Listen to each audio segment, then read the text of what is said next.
Alright guys, Jimbo Studios here, bringing you a new video and a new series. This is my new series where I review phones. I do phone comparisations. Right, it's just a new thing to freshen up my channel. Some people might not like it, some people do. But today it's going to be a review of a phone. I haven't actually had this phone, it's just got me reviewing its specs and everything.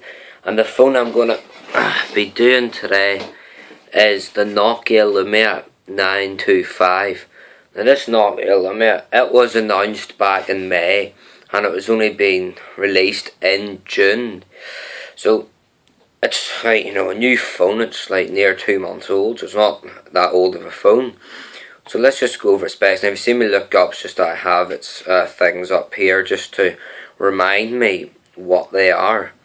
So we'll start from the top. This phone weighs 139 grams, which isn't that much because it's a metal build and aluminium build to it.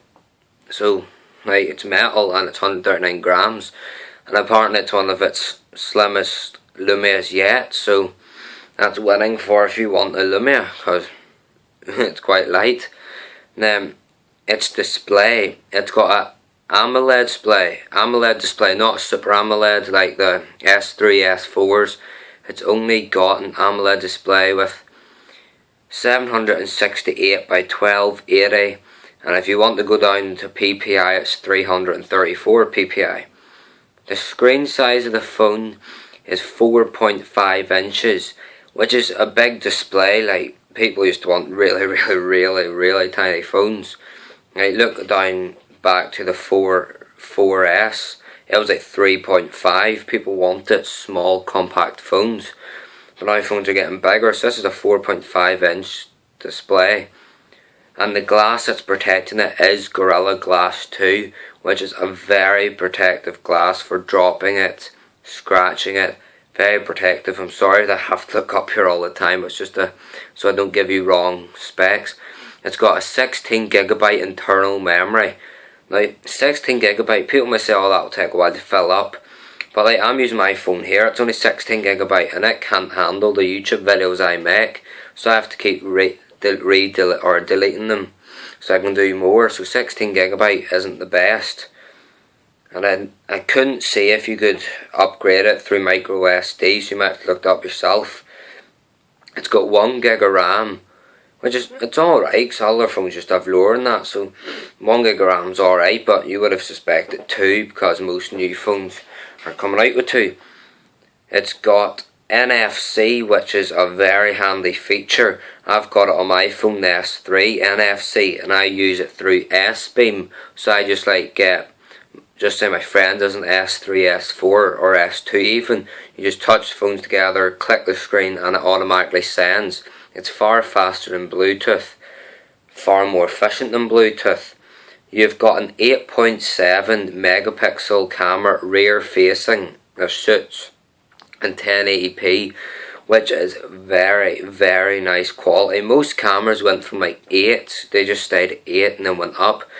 But Nokia, or Nokia, however you pronounce it, Nokia is the way I pronounce it, they seem to stay to weird megapixels, like 8.7 megapixel camera. It should be very good, because I had a Nokia Lumia 800 which had a 5 megapixel camera, which is still really good. It's got a dual LED flash, which means for nighttime pictures or even in the daytime you will still get very crisp pictures.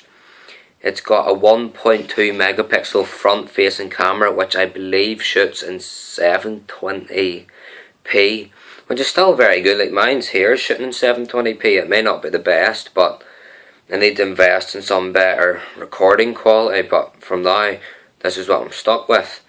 It's got a dual core processor. I've never seen what the fuck you call it, gigahertz or something that it runs at, but all I know so far is it's a dual core, which is a dual core.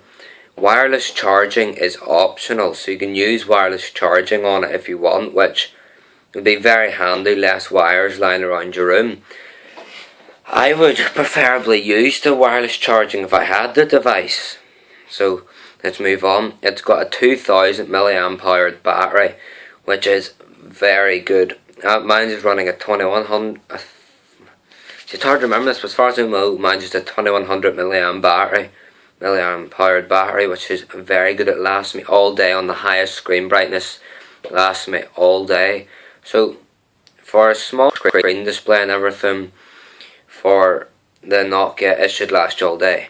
And then, as I mentioned before, it's got aluminium build to it, same as the iPhone 5 and the HTC One, so I know about that.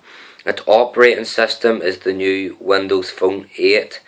I used Windows in my Nokia Lumia 800 and it wasn't the best, but it's just starting off. Like, I prefer Android by far. I don't like iOS, but I love Android. And Windows, it's not the best.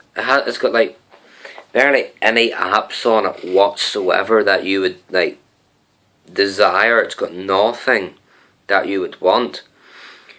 So that sort of concludes this video of what I'll sort of do my own opinion. My own opinion here, this phone sounds unbelievable to me. This phone, see if I was going out for a Nokia, this would be the one I'd pick. I'd pick this phone over an iPhone 5. And there's a lot of people that love iPhone. This phone's got better specs. I'd far rather have it. See, Nokia used to be a wee sort of brick phone, but now look at, sorry here, it's freaking itchy. This just shows what Nokia done when they teamed up with Microsoft.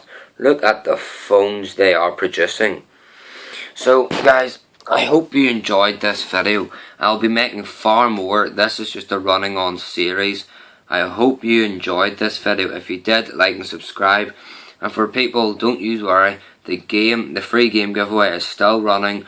It will be announced next Wednesday who's the winner. So keep voting, or not voting, commenting, or fuck, I can't even pronounce it right. Commenting, oh Jesus, okay, never mind. It's hard to, if you think you can't pronounce it, you can't pronounce it, but